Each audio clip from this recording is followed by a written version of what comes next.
What happened before the story of Predator Badlands? The comic book shows what happens before the events of the movie. The story opens with two alien creatures talking into a camera, which also connects to the ship's AI. The ship would translate their language from Njohrr, and its mission is to watch over the crew until they reach a specific planet. The crew and the ship's AI would become friends. But things don't go as planned. The ship gets damaged by asteroid debris and is forced to land on a nearby planet. The crew would head to the cryotubes and send out a distress signal.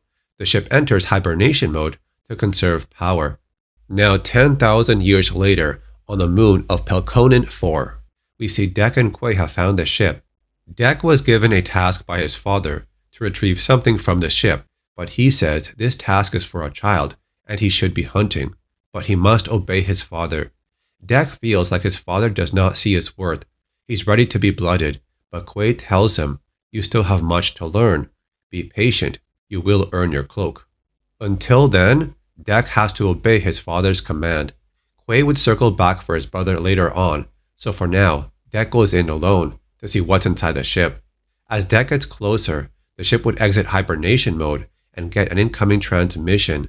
It says the warning source is unknown. Searching database for YAUTJA. When it completes the threat assessment, it starts looking at the local flora and fauna for potential countermeasures. It also starts constructing YAUTJA defenses, which looks like some type of robot. As Dek enters the ship, he pulls a hologram of the object he's looking for, but right away he's attacked from behind. Dek would jump behind cover and look back, but he cannot see the target, so he misses the shot from his bow. Dek says he does not need his helmet to hunt such unworthy prey. He takes it off, then fires another arrow and takes down the robot and roars in victory. As Dek proceeds further inside, he's approaching the cryotubes of the crew. The threat level is raised, so the ship activates a pheromone gas upon Dek, which would cause these bugs to be attracted to Dek's body and start cutting him up. So many of them cover his body, he's able to get away by using a plasma grappling hook and fires back down towards the pack of bugs, and they blow up. Dek would be attacked by small robots that fly towards him. He would dodge their incoming fire.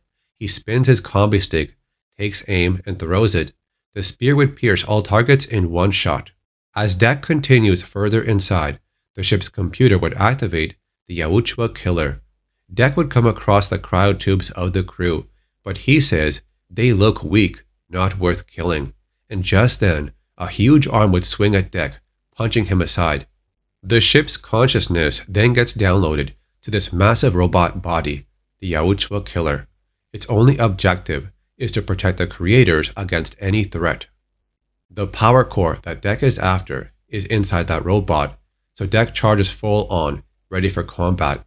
But the ship is unable to translate what Dek is saying in the YAUTJA language.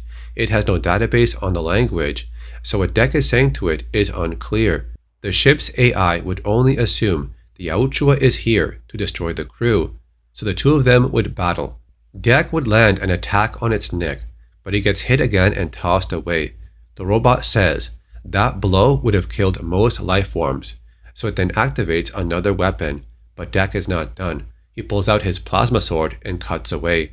The robot would then stand in front of the crew in the cryotubes. It must protect the crew, protect friend. Dek would see this as a weakness. He swings the sword, but the attack hits the heavy armor of the robot's arm.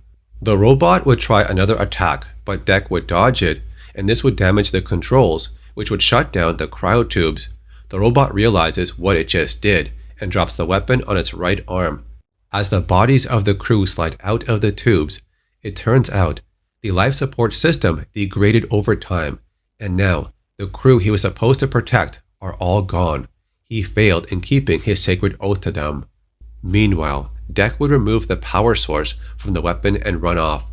The device that Dek took could be tracked back to the creator's home planet, so the ship's new objective is to self-destruct, trying to stop the YAUTJA from taking the creator's technology. As the ship starts to explode, Dek makes it out of the hole, and as he falls, he drops the power source. He would use the plasma sword to slide down the side of the ship. As Kwei pulls in to pick up his brother, Deck has to find the power source he dropped, but there's no time. The explosion is still occurring, so they take off together, but without the power source. Deck saved his brother before, so this time, Kwei would save him. When Deck returns to his father, Njohrr would say, "You have failed to bring the item home, as I knew you would." Before Deck can make a promise on his next mission, Njohrr would grab him by the neck and says to him, "Every breath you still draw brings embarrassment to our clan, Runt. Get out of my sight." As Deck leaves the ship, he makes a vow to himself. "I will be blooded. I will bring honor to the clan. That is my oath." And that is the end of the prequel story, which then continues in the movie Predator Badlands. So the cover art shows Deck jumping towards this mechanical claw, and I think that's supposed to be the thing the robot used in their battle. So what do you think about the prequel story in this comic book? Tell me in the comments, leave a like on the video. Thanks for watching. I'll see you on the next one.